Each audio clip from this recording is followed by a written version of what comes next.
How's it going, everybody? Welcome to this episode of the Moderate Podcast for Sunday, May 23rd, 2021. Glad to have you on board this week, a day later than normal. This is our old day, and now we're coming back to you on Sunday just for this week, though. We do plan on being back with you on next Saturday, the 29th, and recording on that day. Yesterday just got a little bit crazy. First of all, it was a working Friday for me, so I didn't have as much time to do, research for the show and show prep. And so that obviously that plays a part in it. But also, my son had track practice yesterday, so I had to take him to that. And by the time we got home from that, my wife was working. I normally will put the dogs in the garage when I record the show, because I record the show in my studio / bedroom. And so, and I can't have the dogs just roaming around the house because they just can't be, well, at least one of them can't be trusted to not do some things when he's angry and have accidents that are not really accidents, if you know what I'm saying. So I had to put him in the garage. Well, the garage, again, because remember, our backyard is completely torn up with the pool being built, so I can't just leave him in the backyard either. So, long story short is they're in the garage.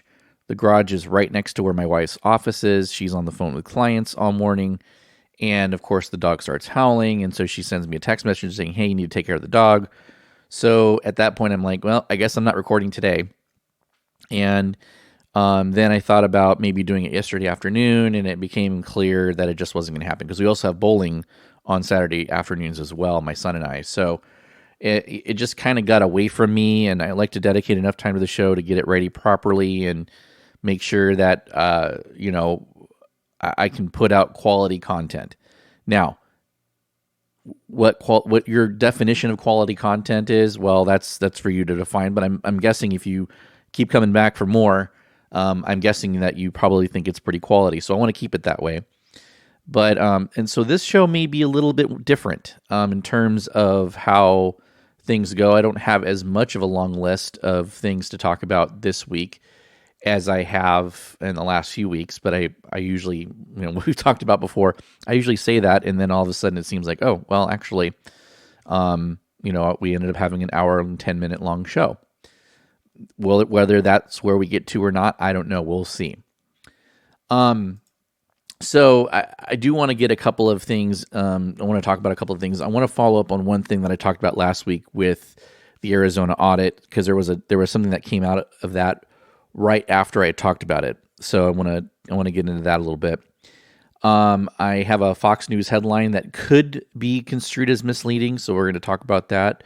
Another COVID-related item related to Pennsylvania and the governor's emergency powers. We're going to talk about that. And we're going to get into the Hamas-Israel conflict. And again, I am one of those that is, I think if you know me and you listen to this show, I don't talk about foreign policy a lot. And it's that way by design. If there's any weakness that I have in terms of my knowledge depth and my understanding, it is on foreign policy, specifically in the Middle East.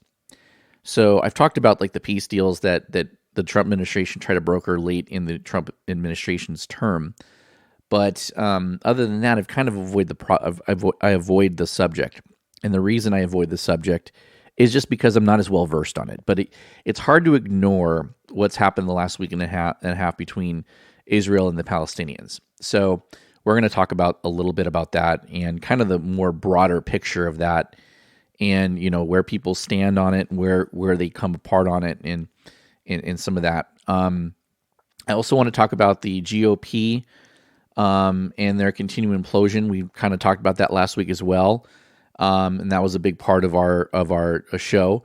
But this is surrounding the January 6th commission that's being formed, or at least has been voted on in the House. It still has to be heard in the Senate. So we'll talk about that issue. And then lastly, I want to talk about the police, and specifically a couple of things. There was an article that came out that my boss told me about that came out last weekend, I believe, in regards to body-worn cameras. And so obviously a subject that is near and dear to my heart. I'm not a police officer, but I do work with the police officers at the city I work in, and specifically the police chief. I have a very good working relationship with the police chief in my position. So that I think that is something that I've maybe some people will disagree with me on when they normally agree with me in my aggressive and firm stance on the police and what they do. But and how that kind of ties into police reform and qualified immunity. So we'll talk about that as well. All right. So let's get into the first thing. Trump, of course, this happens again after I record, right? I mean, I record the episode, I talk about the issue, and then lo and behold, something major comes out of it right after I record. And although the issue that he's referring to actually was released before that, so should I have known about it? Probably. Should I have talked about it? Probably, but I didn't. So what are you going to do? Now, but this is Donald Trump, and so in a statement, he says that they found the auditors in the state, or as the Arizona state senators, election auditors had found a, quote, unbelievable election crime. This is what Trump said. The entire database of Maricopa County in Arizona has been deleted in all caps. Now, first of all, this shows Trump's utter lack of understanding of how these things work. The entire database of Maricopa County, as if there's only one. Even with just in that function, you have many different databases, right? So it's the entire, it's all of them, or which one are they talking? He doesn't know what he's saying. He just heard that, oh my gosh, they found something deleted, and this is how he states it. Well, of course, his millions of followers are going to say, oh, look at that. See, they deleted everything, right? Because they know about as much about computers and databases and SQL servers and things like that as Donald Trump does, which is zero. Of course, Trump would probably tell you, oh yeah, I'm an expert. They always ask me, and I'm like the IT guy. Like, there's a problem with somebody's computer, they ask me to fix it because no one can fix computers better than me. He's that guy. I guarantee you that is what Trump probably would say if you asked him about his expertise on computers. So what is this about? So Trump's aha moment. This is an article basically this is an opinion piece from the Arizona Central. Trump's aha moment comes 3 days after Senate President Karen Fann laid out what she called serious issues thus far found by the Trump ninjas she hired to search for that ever-elusive evidence that Trump really won the election. Among those issues, the cyber ninjas found what they believe are deleted voter files. But instead of checking it out, as real auditors would do, they announced their suspicions to the world via Fann's letter to the Maricopa County Board of Supervisors. The Senate liaison to this audit then promptly concluded that skullduggery was afoot. Breaking update. Maricopa County deleted a directory full of election databases from the 2020 election cycle days before the election equipment was delivered to the audit. This is spoliation of evidence. So, again, I think that our author of this opinion piece is right, as real auditors would do. I used to be an auditor. When you found an issue at a client, I never had to deal with anything major. Like, I never had a client that had actually committed actual fraud, and never had to actually go, well, shoot, this looks weird. Like, I don't know what to do about this. Typically, what you do, if you do find issues, even they're just minor issues, you will go to the auditee and say, hey, we found that. You document what you found. You document the hell out of it. Then you go to the client, or you go to the auditee and say, hey, we found this. Here's what we see. Can you tell us what's going on here? And you give them a chance to respond, even if something that's going to end up in a letter that goes to the governing board or whatever, because I used to audit government. So, we had to write certain communication to the city councils or the board of directors, depending on what type of entity it was. And you write these, you write them up, you write up the findings, and then you put their response, the staff's response, in there. And whether maybe they don't agree with the finding, maybe they say, oh, you know what, you're right. Here's what we're doing to mitigate that in the future. Those kind of things. And so it is, auditors have an obligation to bring issues forward, right? Not just, and sometimes an issue may have been an misinterpretation, and they therefore don't even put them in any documentation, or they don't communicate that because it was a misunderstanding. Or if it's so minor, it's immaterial. They're not going to, oh my gosh, this number was added up wrong, and it resulted in a $300 difference. And the entity, their general fund is, $200 million. Well, $300 discrepancy out of 200 million is a rounding error. It's not even a rounding error. I mean, you usually round to the thousands of dollars, and that's not even going to change anything. So it's that kind of stuff that we're talking about that might not get reported. But so in this case, yeah, that could be a serious issue. But if you're trying to run a legit audit, then I don't know what the hell that is. If you're trying to run a legit audit, then you would do it that way. You would go to who you're auditing and say, hey, we found this issue. We're documenting it. Can you explain to us what happened?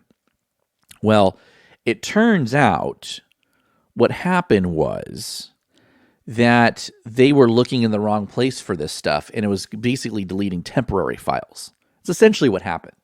So sometimes you have data that gets brought in and has to go into a batch, and then that batch process then makes the data permanent, and then temporary files then get deleted. So it's a duplicate of information, and it goes into the more permanent database. And from what I understand, that's what happened here.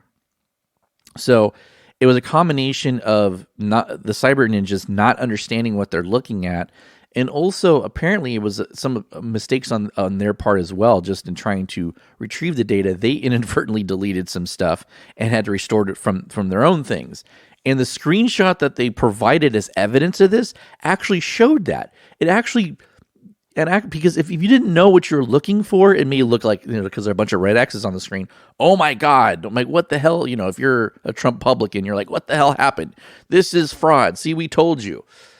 But they don't understand is the stuff that says that's down there below about partitions and things like that.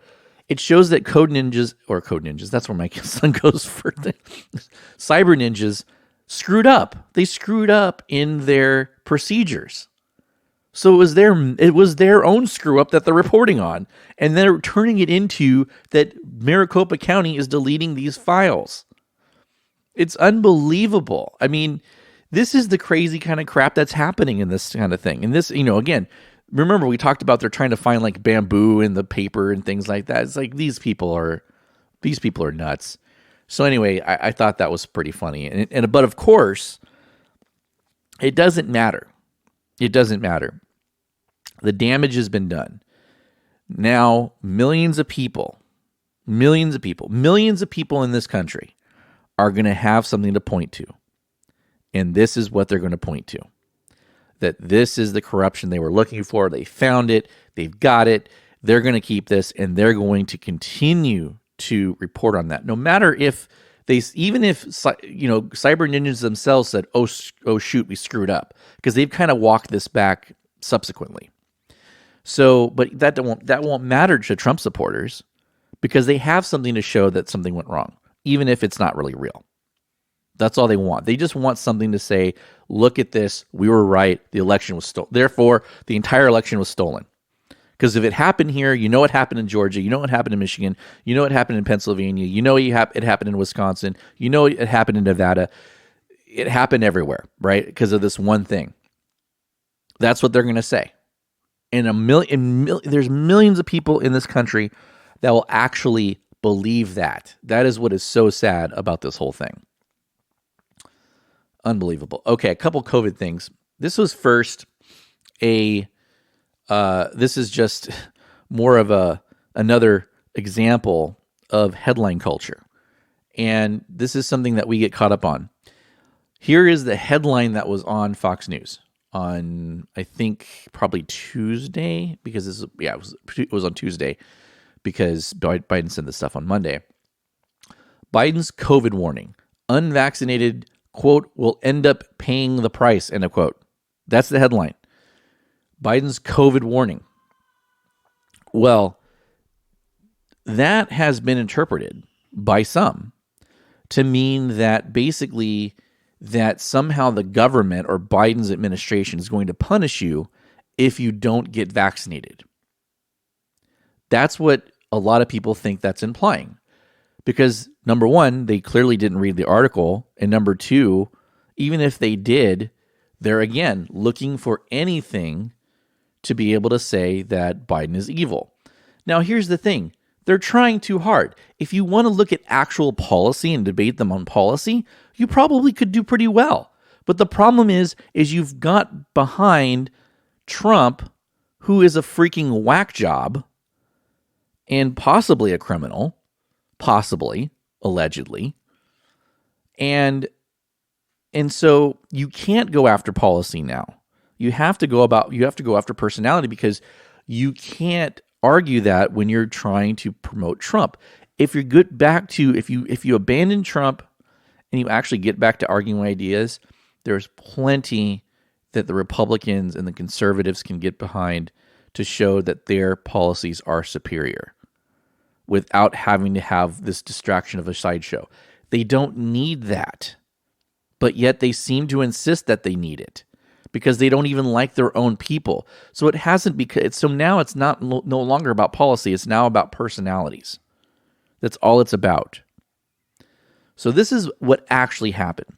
President Biden highlighted on Monday that for the first time since the coronavirus pandemic swept the nation earlier last year, cases of COVID-19 are down in all 50 states.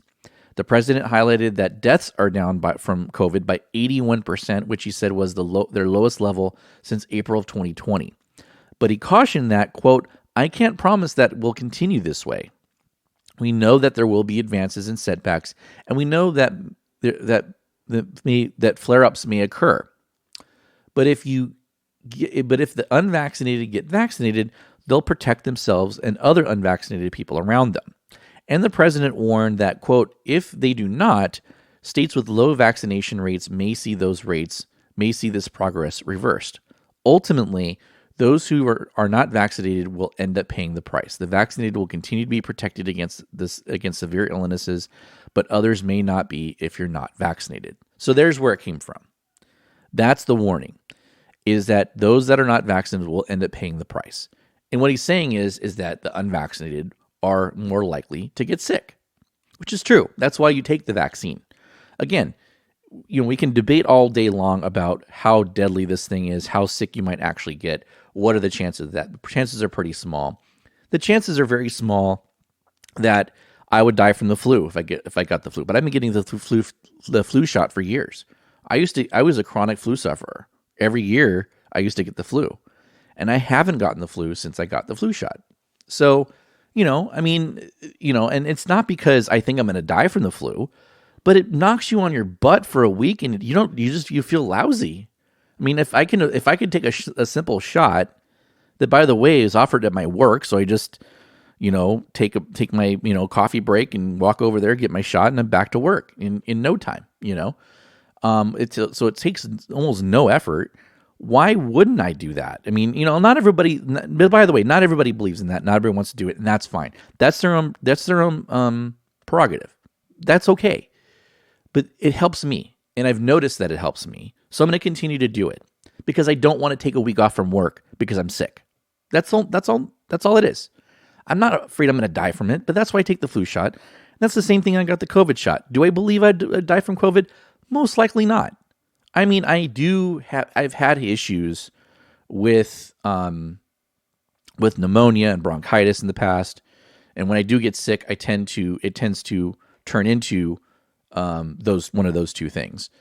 And so that's another reason, because I'm sick as a dog for a week, and then for about another month or two, I'm coughing and I just feel congested and I feel lousy.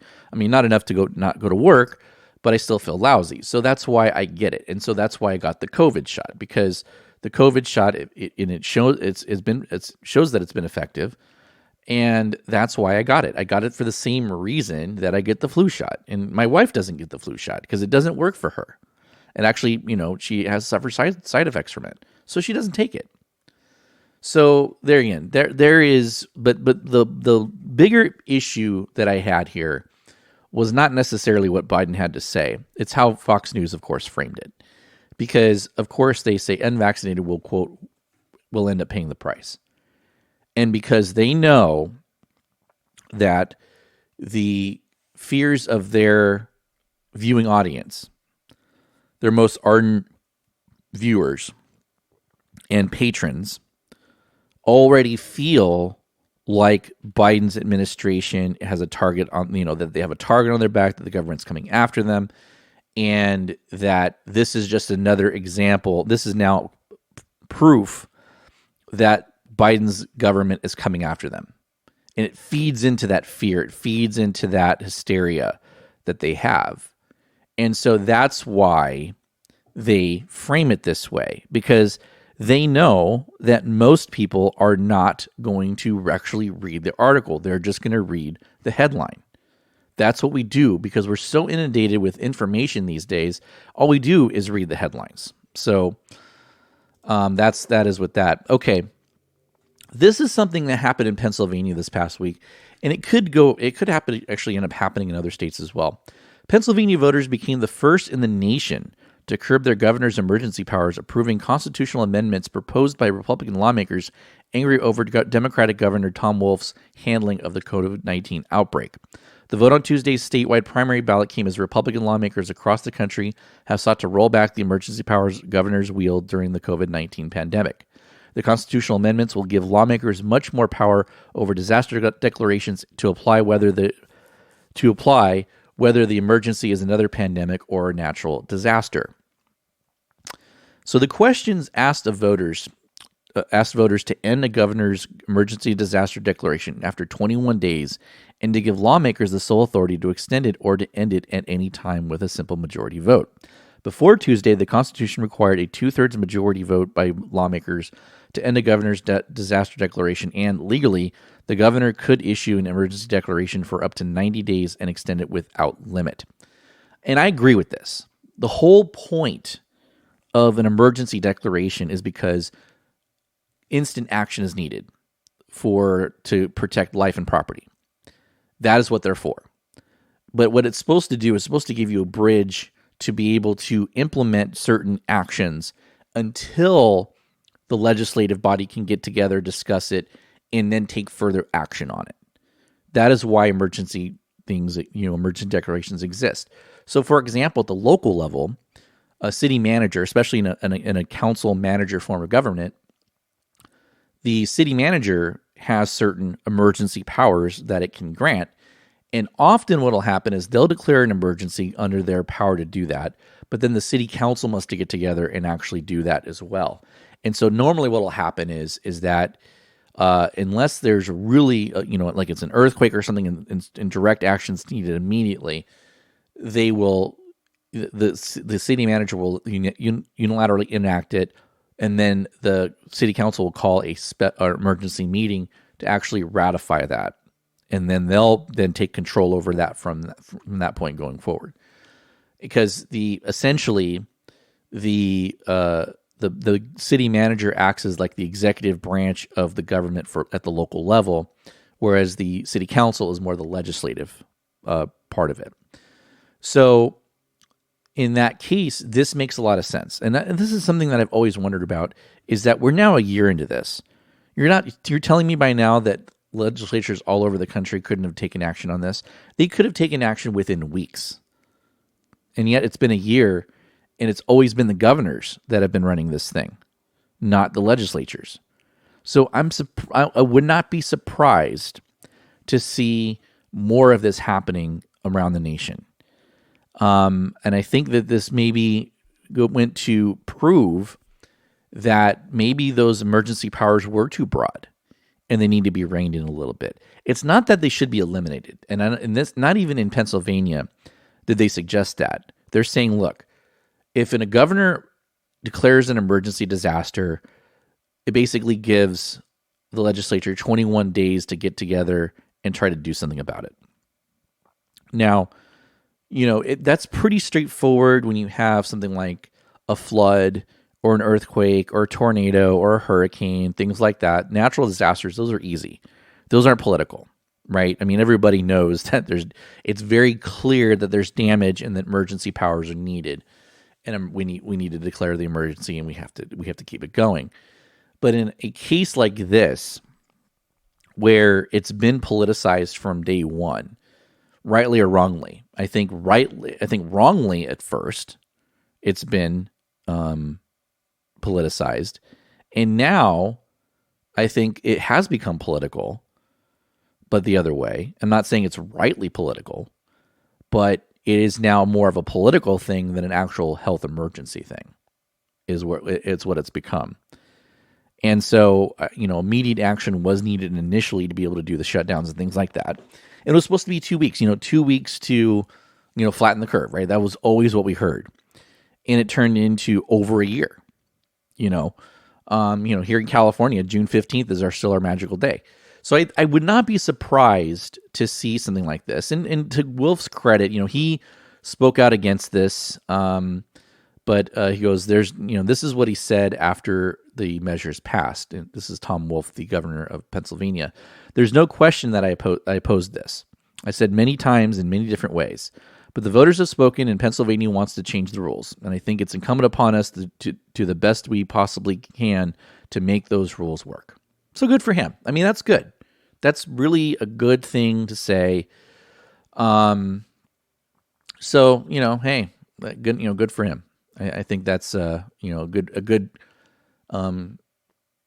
conciliatory tone to take going forward. So good for him. All right. So I want to talk a little bit about.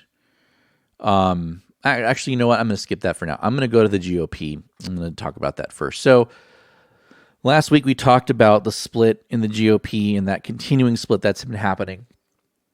And I think that it's continued to grow, and the January 6th commission idea has kind of perpetuated that. So I do want to talk first about kind of what happened leading up to this vote. So last Wednesday, the legislature voted on this thing. So basically, they want to put together a January 6th commission. That is going to be an independent commission that will investigate the timeline and all of the things that happened leading up to and on January 6th and how we got there. So, you have congressional panels that have done this and congressional committees that have looked into this. But now they actually want to create an actual commission. It's kind of like what they did for 9/11. They actually created a commission outside of the legislature to independently look at this, and politicians from both sides got to appoint people and blah blah blah. So that's what they want to create here. But House Minority Leader Kevin McCarthy on Tuesday announced his opposition to the legislation, which he said puts too much focus on the January 6th attack that interrupted a joint session of Congress's count of the Electoral College, and forced the evacuation of the House and Senate. McCarthy wants the commission's scope to be broadened so that it can take in violence in Portland, Oregon, and other U.S. cities, as well as the 2017 attack by a gunman on GOP lawmakers practicing for the congressional baseball game, and a more recent incident where a Capitol police officer died.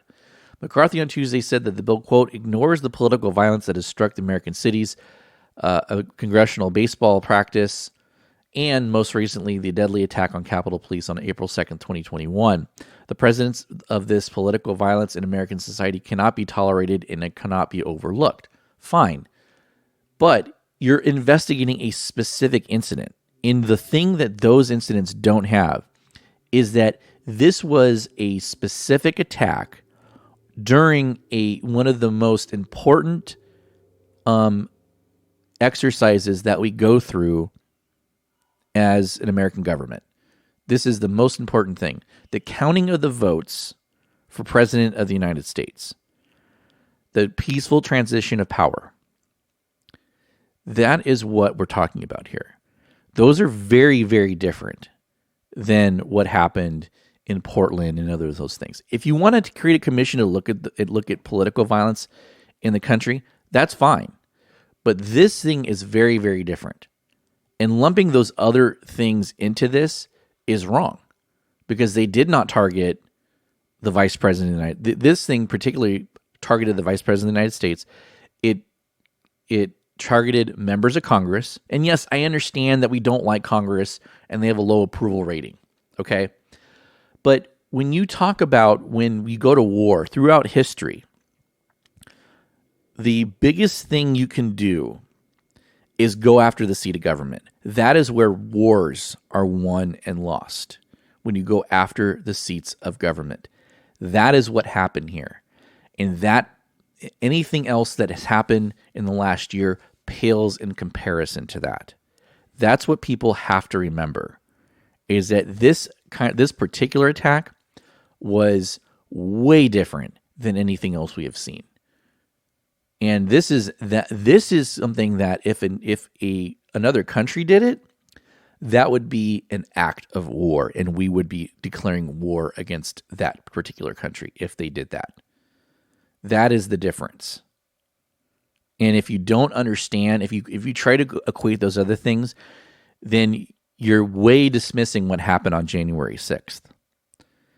But the problem is that now it actually makes you look guilty, right? I mean, it makes them look like they're complicit. They don't want this thing. But on Wednesday, the House voted to approve the legislation, which was put together by Democrat Benny Thompson of Mississippi and Republican John Katko of New York. And 35 Republicans voted for the legislation on Wednesday in a rebuke to McCarthy. He urged the GOP lawmakers to do the same despite deputizing Katko to lead the House GOP's negotiations with Thompson and Speaker Nancy Pelosi. So this is a bipartisan bill, and he, supported it until he didn't support it. And I think this might have been their ploy from day one. Now, in the Senate, they need 10 Republicans to vote with them.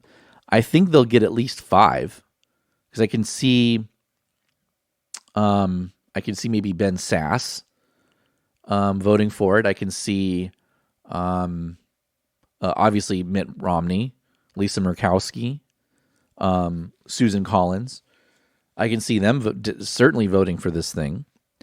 And if they can get a couple more, then now McConnell has a little bit more power and control over the Senate than McCarthy obviously has in the House, partially because you have a 50-50 split. So the Senate is much more closely contested, and they understand, the Republicans understand, they have a much tougher road ahead of themselves in 2022. The map does not look good for the Republicans. There's a lot of Republicans that are up for election, and a lot that are in danger of losing their spots. So they could further erode any way they might have any kind of control over votes, especially without the filibuster rule. And, I think quite frankly, because the GOP is imploding, if they implode enough, they may be in danger of having the Democrats actually in the filibuster. The one reason that they have hesitated on that is because they know that one day they may not be in power anymore. But because of what's happening in the Republican Party and the turmoil that's happening, if they get a glaring victory in 2022 and it shows that the GOP is on the ropes, then they may actually go ahead and enact that and get rid of the filibuster and take that risk. But I digress. McCarthy was asked by reporters if he would testify before an independent commission, and he said, sure, next question. The reason he's saying that is because he knows that likely it will not pass the Senate. And that's probably the reality. And this probably won't happen. And the other thing that the Republicans are arguing and say, look, they've already been hearings about this and things like that. But the problem is because the people that are actually on these committees and in Congress were in the siege. They were actually in the moment. They were involved as the victims of it. It's hard for them to maybe keep an independent look at it, which is probably why you do need to get a panel of people that weren't there. It's probably better because a lot of them are going to have biases. That's another reason why an independent commission should be used to look at this, because most of the people that are sitting there today, actually all of the people that are sitting there today, because Congress was seated on January 3rd, all those people were directly involved in this. So, except for Padilla from California, because he took Kamala Harris's place, and then the two guys from that were in the special election from Georgia, they weren't there. Other than that, everyone else was there. So, I think the Republicans are afraid of what's going to come out of this thing. I think honestly they're a little bit scared by it. So we'll see what happens when the Senate, but probably won't pass, even though it should, but it probably won't. All right, so when we come back, we are going to talk about the Israeli-Palestinian conflict, a little about that, and then I want to talk about the police. So we'll talk about all that when we return. This week's episode of the Moderate Podcast is brought to you by Relief Factor. Pain from everyday living, exercise, or just getting older is one of the leading causes of trips to the doctor and sleepless nights. It interferes with daily activities and can even keep us from spending time with the people we love. If you have everyday pain, it stands to reason you need something you can feel comfortable with taking every day. That's why doctors have invented 100% drug-free Relief Factor. Now, tens of thousands of customers are using Relief Factor every day to become mostly or completely pain-free. 100% drug-free Relief Factor features 4 key ingredients that each work on a different metabolic pathway to support your body's natural healing processes to respond to pain and inflammation. Now you can try Relief Factor too. The 3-week quick start retail price of almost $70 is now available to our listeners at just $19.95. Head to the link on our show notes to find out more. Start your journey to better health and less pain today with Relief Factor.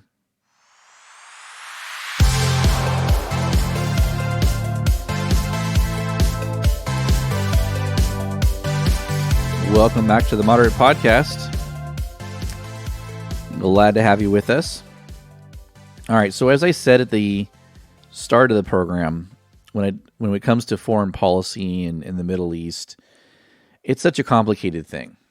And it's probably one thing that I'm not as well versed on as other things. And so that's why I tend to not talk about it a lot. But I do think it is important to discuss this latest conflict. It was the first major issue that Biden has had to deal with in the Middle East since taking office. And obviously, he was very much involved. And one of the reasons that this is important is because that is one of the things that's always been touted about Biden in particular, is that he is, one of his strong suits is foreign policy. From his time in the Senate, a lot of what he dealt with was in foreign policy, and then also when he was vice president. So, obviously it was a good test for him. And for the most part, I think it went well. But here's the problem. So let's talk briefly about what actually happened in this conflict. Now, again, how it started and, how this latest one started, because obviously this is nothing new, has to do with, one side is saying that, well, it's rockets that were fired, from Palestinian controlled land into Israel. And then, of course, the Palestinians are saying, well, it's only because they're evicting people from land that is ours, but they're claiming it's theirs. And internationally, it has been recognized as Palestinian land. We're talking about East Jerusalem. And so I think that in order to understand, for me to understand what this is all about, first you have to understand the geography. So there is the West Bank, and the reason it's called the West Bank is because it's on the western bank of the Jordan River, which separates Israel, the West Bank from Jordan itself. So the East Bank is where Jordan is. So you have this West Bank area that's cut out of where Israel is, and Israel has not really ever recognized the West Bank as being Palestinian land. And certainly there are sections of within that are controlled by various factions, Palestinians, Israelis. But really where the big dispute comes in is Jerusalem, in particular East Jerusalem. So I don't know if this is a good comparison, but it's almost like Berlin, right? Where there is a section of Berlin that was the Allies and the section of the Berlin that was communist. That was the Russian side, right? And they had the Berlin Wall. There's no wall here. The difference is that it was divvied up and it was all agreed to. The international community has recognized East Jerusalem as Palestinian land. But since 1967, Israel has declared that it is their land. So that's why there's this issue. And so this latest fighting, there were many more Palestinian casualties than Israeli casualties. Mostly that's because Israel has far better weaponry. They can target certain assets, certain things much more easily. And one dramatic picture showing, some of the damage here was there was actually video footage of these missiles hitting the Jalah media building. And so that's in Gaza. So so we talked about the West Bank. Then you have the Gaza Strip, which is like in the southwestern corner of Israel, or the land that is Israel. It's cut out, and that has actually been recognized by the Israelis as land that belongs to the Palestinians, in conjunction with Egypt, because it's basically along the Egyptian border as well. So it's in the very southwestern corner.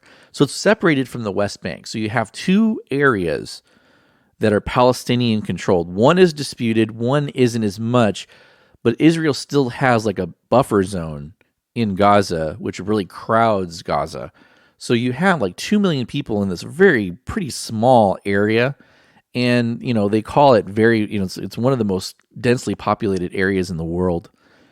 And so, again, I know I'm not doing a great job of explaining all of this, but the point is that Israel targeted this Al-Jalah building because they said it contained Hamas military intelligence. And they gave the building a warning. It's like, hey, just so you know, we're bombing this thing. So you may want to get your people out. And they did. And so who was there? Well, it was Al Jazeera and the Associated Press. So now the attack on this building was condemned by the Committee to Protect Journalists. Reporters Without Borders called for a war crimes investigation by the International Criminal Court. Gary Pruitt, the CEO of Associated Press, said the news agency was shocked and horrified that the Israeli military would target and destroy the building housing AP's bureau and other news organizations in Gaza. He added that the world will know less about what is happening in Gaza because of what happened today. Well, that's a very biased way of looking at it. And that is one of the things that Hamas does, is that they intermix with women, children, other professions. They hide. They're not, it's not like that's not a military force. They intermix with civilians so that when you target them, almost always there's going to be casualties. There's going to be collateral damage. They know this, and they're willing to sacrifice these people, right? Now, is it incumbent on Israel to try to minimize that? Yes. Do they go too far on it sometimes? Yes. There is nobody in this conflict, nobody, that is completely innocent. And yet we seem to take sides of one side or the other. If one side is completely innocent and like, oh my gosh, if you're on the Palestinian side, the Muslim side, oh my God, the Israelis they just want to kill men. They don't want to destroy Palestinian men, women, and children, and blah blah blah. And if you're completely for Israel, they point out, hey, they're targeting people, they're targeting this and that, and the Israelis just want to exist and they don't want to be aggressive, but they're forced to be aggressive, blah blah blah. Which there's some truth to that, but it's not the entire truth. And so, but this is just 11 days. This is nothing. This area has been under constant war for thousands of years. So there's nobody that's alive today that's ever going to fix this problem. Nobody. It will never end. If it hasn't ended for 2,000 years, what the hell do you think is going to all of a sudden end it now? Because this goes back well beyond 2,000 years. And what is the one thing in common that this whole thing has in common throughout time? Religion. Now, this is where a lot of people are going to go, wait. What? Well, yeah. This is all about religion. The Muslims, the Arabs in that area, believe that the land is rightly theirs. They want to destroy Israel. They don't think the Jews should be there. And the Jews have been pushed out of this area multiple times, only to come back. But all of the religions, the three big religions that came out of this area, Judaism, Christianity, then Islam, in that order, by the way, came out all of this area. And so all three, this whole region is their holy land, right? So that is what is driving these wars. And until you fix that problem, you're not going to have peace in the Middle East. Never. You can't. They all claim the same land. And it's true, because all three of their religions were all founded there.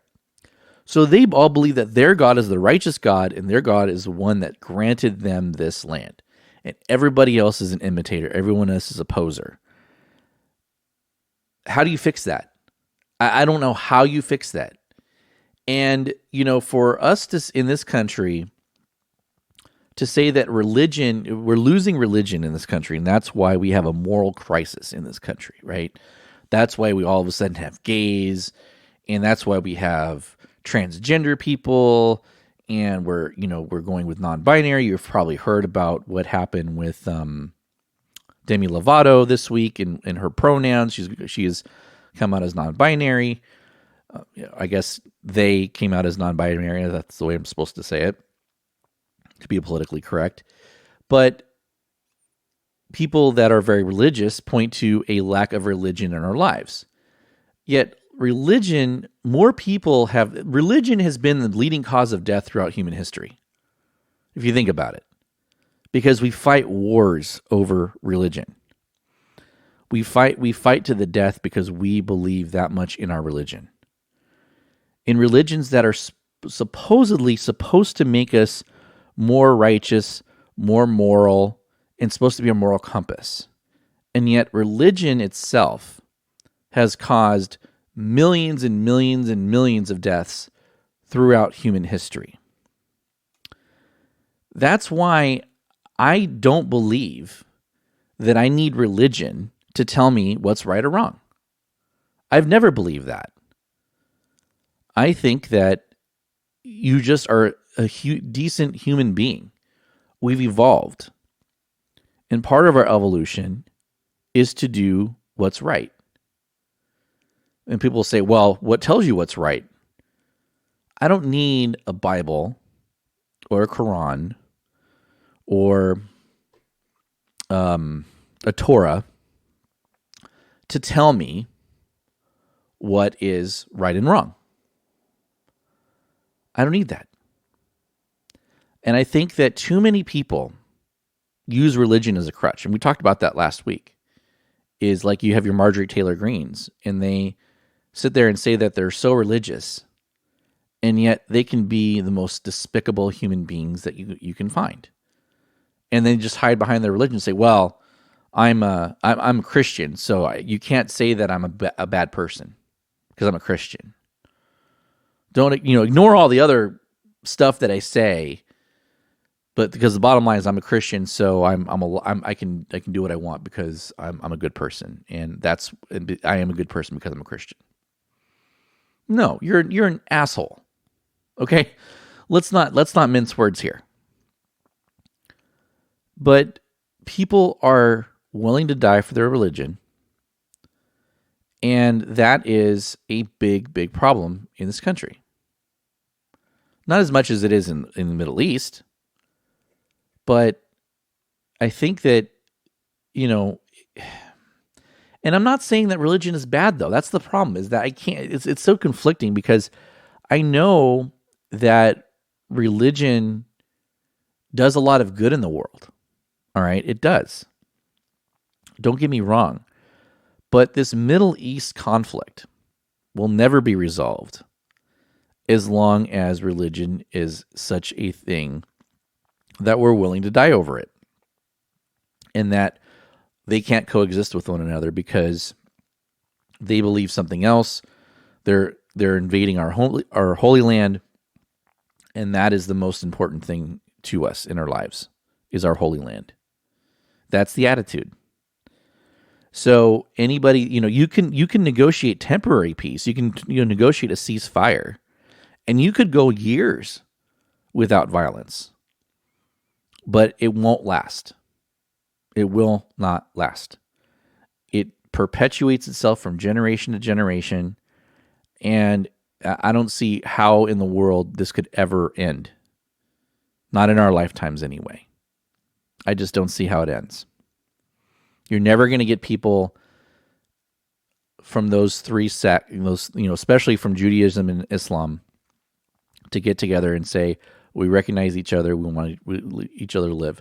Now, again, you argue, if you're definitely pro-Palestinian, you still believe that the two sides can coexist. If you're pro-Israeli, you believe that the two sides can coexist. But the people involved in the conflicts don't think that. So you can think that and have that fantasy, but reality is that they want to annihilate each other. It's a turf war, and it's a turf war tied to religion, where, as people that are very religious, they're very, very, they hold their religion tight. It is almost the most important thing in their life, even more important than their family, because they believe that religion is what drives how their relationship is with their family. So in a lot of cases, religion is more important than family for them, and they put it at the center of their lives. And people living in the holiest of areas for their own religion will certainly believe that even more. So how you end that, I don't know. You definitely have Hamas that wants to push Israel right into the ocean, wants them out permanently. And the Jewish people believe that that God gave them this land. Well, the Muslims also believe that God gave them this land, that Allah gave them that land.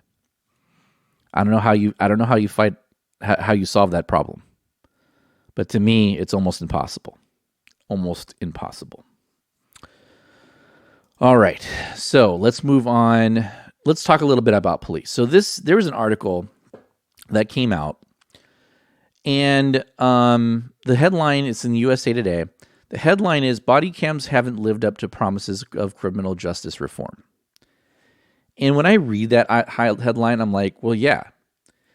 Because they're proving that the problem you thought existed doesn't exist. That's what they're proving. And they don't understand that because they just assume, because they stereotype, that police are all bad and that they're all a bunch of bullies and they're just going out to get, minorities and things like that. So the cameras, aha, we have finally something to nail them with. Well, turns out that they were a little bit disappointed. In the years since, and this is coming from the article here, in the years since Michael Brown's death in 2014 spurred protests and unrest in Ferguson, Missouri, politicians, advocacy groups, and even cops have all pushed for all officers in the 18,000 or so U.S. law enforcement agencies around the country to wear small cameras to record their interactions with the public. Those cameras are supposed to enable the public to see what happened when someone is killed by the police. The reality has not lived up to that promise. Now, this is why they say it is. Police departments often get to decide what the public sees and when. Well, they own the footage, so yeah. Exploiting exceptions in the law, that's subject to interpretation. Selectively releasing clips and even arguing against release based on a dead person's right to privacy. In some cases, video have been released as a public relations tool. Well, yeah, because you have idiots like this lady who's writing this article saying that all cops are bad, so they're going to use it and say, yeah, you wanted us to give this tool? Great. Here's what's actually happening out there. You want to see it? Here, let's see it. Now, within 2 years of Brown's death, more than 7,200 law enforcement agencies had acquired body-worn cameras, according to the Bureau of Justice Statistics analysis in 2018. The number is probably much higher today. That's true. The agency I work with, the city I work in, has recently adopted them in the last year. In 2020, a study of 30 body-worn camera analyses concluded that there is, quote, substantial uncertainty, end quote, about whether they reduce officers' use of force, but they can be effective in some situations and can reduce citizen complaints. Exactly. Because you want to know what actually was more common than police misconduct? It was people that were very uncooperative with the police and then would turn around and call a civil rights attorney and say, oh, the police harassed me. It's like, no, you are being an idiot. And now that they know that they're being recorded, all of a sudden they don't do that anymore. It's interesting how that works. Oh, I'm being watched? Oh, well, now I can't be a complete douche because I know that the cops will be able to say, look, this is how you were acting. And that's where, that's where it also gets frustrating, because when you see these cell phone videos, usually they don't start recording until after a situation has already escalated. They are taken out of context. You can't see what happened from the beginning of the interaction. Whereas with body-worn cameras, you can see the whole thing. Now, the cameras have transformed police training. And it's true, they have. Because they can also use this for what to do and what not to do. And it certainly has been a way that they have been used. The article continues, though body cam video is not always helpful in police misconduct cases, it has contributed to a groundswell of activism over issues such as qualified immunity. Body cameras enable everyday Americans to see exactly what the law empowers police to do and what the legal system considers acceptable. And that is true. According to Chuck Wexler, the executive director of the police executive research firm in Washington, body-worn cameras have shown a side of policing of the American people we're not aware of. The reality is the cameras are just capturing what has been going on for a long time. In other words, to me, the way I interpret that is like, yes, the vast majority of cops are good cops. The vast majority. Probably a higher percentage of good people in that profession as a percentage than in other professions out there. Because most good organizations do a very extensive background check, a psychological background check, and that produces good cops. The better your background process is, the better police officers you're going to have. And the majority of agencies out there, they do that. Partially because they don't want the issues that places like Minneapolis and Louisville are dealing with. Nobody wants to deal with that. And not just from a human rights standpoint. You don't want people to die that shouldn't die. I mean, nobody wants that. I mean, everyone that thinks that cops don't care about that stuff, it affects them mentally a lot. Some of the stuff that they have to see, that really affects them mentally. But there's this idea they talked about with qualified immunity. And what qualified immunity basically is it makes, as long as you were reasonable in your job, you are immune from civil action.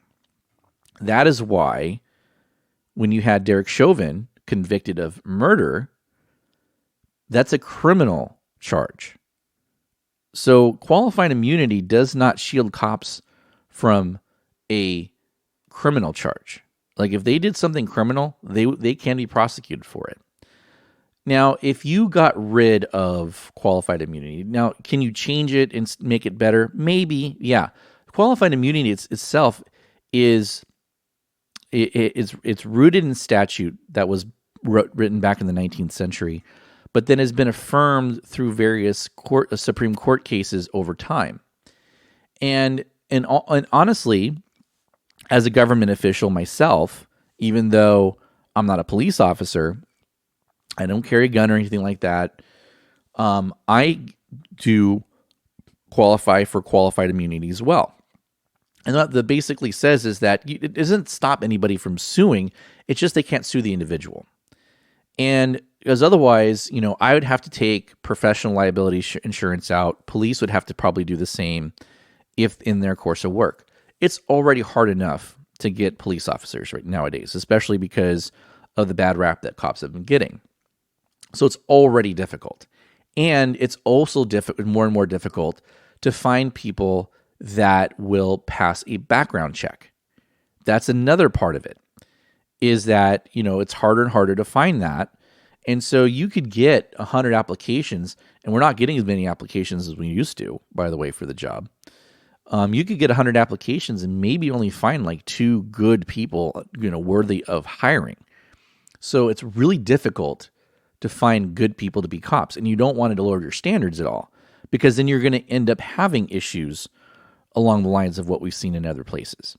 So that's why you don't want a good police agency, a good city does not want their name in the news for this kind of stuff. They really don't. And so it's incumbent upon them to hire people that will make sure that they don't get in that spot in the first place. So yeah, qualified immunity is a thing, and it's probably good. I mean, and I'm obviously a little bit biased by that, but you don't pay me enough to take on personal liability. You don't. I'm sorry. Even the government workers supposedly make a lot of money and paid well. You'd have to pay them along the lines of doctors, lawyers, accountants, those kind of things, because remember, part of the reason that doctors, and we pay so much for healthcare in this country, is because of lawsuits, because of malpractice insurance and things like that. Because doctors can be personally liable for messing up, even if they were acting in good faith. But because the way that the legal system works here, it goes against it tends to have a bias towards somebody that is a victim, a quote-unquote victim in some cases. So, of course, they have to hold insurance and they have to charge more money because you're taking more personal legal risk in your job.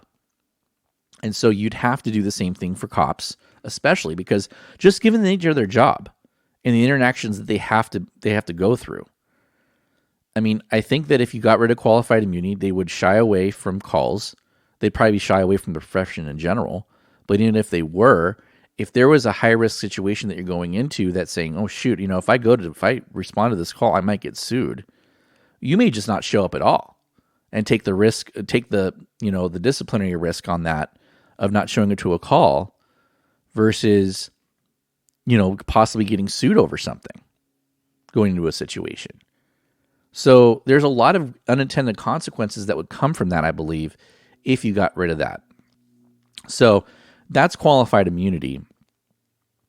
So in the years since body cameras were adopted, there's been an interesting reversal of viewpoints, said Jim Bierman, who is a retired chief of Redlands, California, and the Redlands, California Police Department, and former president of the National Police Foundation. At first, community advocates were vocally in support of cameras, and police unions were opposed to them.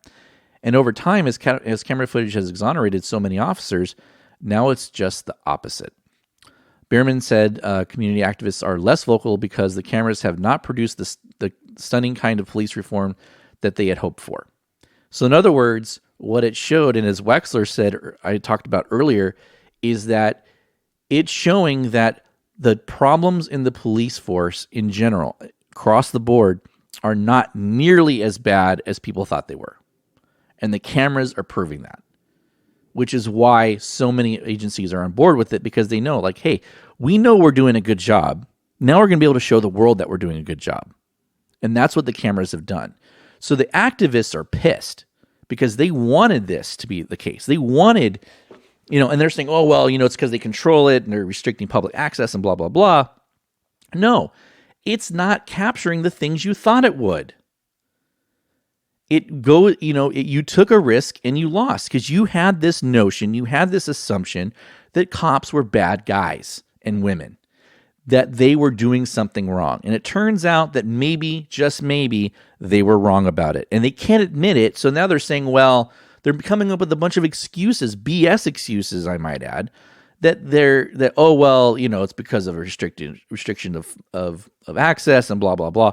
Listen, anybody can walk into a police department and request footage. Public Records Act request, fill it out, request footage. You can get it. And they have been getting it. And that's why they're like, oh crap, we've been bashing cops this whole time, and it turns out that maybe these cops weren't doing such a bad job after all. We have to come up with a different narrative. Oh, well, it's because they're restricting the access to it. So they're not really showing us the whole truth. No, they are. It's just that the truth, the actual real truth, it doesn't line up with your narrative. And it goes to show that, maybe the people they're harassing are actually not good people. Who'd have thunk that? Oh my God, that's so surprising. When I read this, it's like, just making up the excuses. Oh, the headline just gets me. Police body cams haven't lived up to promises of criminal justice reform. It's because it's not needed. Because it's not needed. Yes.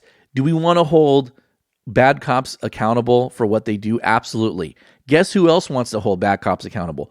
Other cops. This whole notion, this whole idea of cops wanting to cover up for each other is absolutely ludicrous. It is false. It is such a BS statement because it is not true.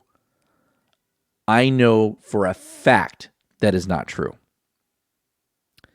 Now, is it true in some cases? Maybe. Of course, there could be collusion out there. Are all accountants good? No. Are all lawyers good? No. Are all doctors good? No. You have bad people in every profession there is, no matter how noble the profession may be perceived to be. Are all civil rights activists good people? No. That's what I'm saying. You're going to have bad apples in every one. But they tar and feather the entire profession over relatively few isolated incidents. And that is what is absolutely infuriating to me. The reality is that the the body-worn cameras have not produced the promises because the reform wasn't needed to begin with. All it did was confirm what's been happening all the time, is that these bad incidents are isolated incidents. They're very rare. And this myth that cops want to always cover for each other is ridiculous. Good cops don't want bad cops in the profession, period, because it makes their job harder to do. They hate bad cops more than anybody else because it makes it harder for them. It makes their job more difficult. They want to weed bad cops out just as much as anybody else, if not more so. So, excuse me if I don't buy this whole line. When I saw this article, my boss told me about it. He's like, "You got to check this thing out. This is stupid." And it is stupid. And it just shows that people don't know don't know what they're talking about, are willfully ignorant because it doesn't fit their narrative. And, it's no different than, the Trump lines with the election stolen, and you have to get something that fits that narrative. And, by the way, it was BLM that attacked on January 6th, and then as we get farther and farther away from that, and they keep pushing that, more and more Trump supporters are now believing that it was, in fact, Black Lives Matter that did what happened on January 6th. If that's the case, then let the commission, then there should be no reason that we don't have the January 6th commission, because the January 6th commission should be able to prove that. But it's going to be controlled by Democrats, and the Democrats are going to conceal the truth. They have an excuse for everything. Well, just like here, they have an excuse for everything. We need body-worn cameras. That's going to show how bad cops are. Then they get the body-worn cameras. It doesn't show that. Well, it's because they don't release the footage. They only release the footage that makes them look good. It's like, no, they don't. The footage you're looking for isn't there. It just doesn't exist. Again, are you going to find isolated incidents of bad cops? You are, and they talk about some of those examples in this article.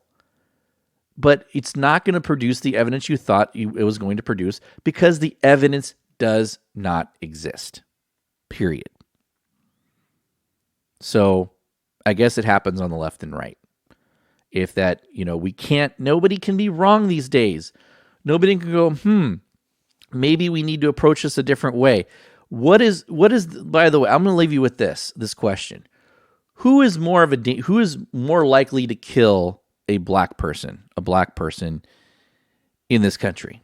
A cop or another black person? It's another black person. Who's more likely to kill a white person? A cop or a white person? It's going to be a white person. A white non-cop, by the way. And cops, regardless of their color, black, white, Asian, Hispanic, whatever. The fact of the matter is, you're more likely to be helped by the cops than you are to be killed by the cops. And it doesn't matter what race you are. So just keep that in mind. All right.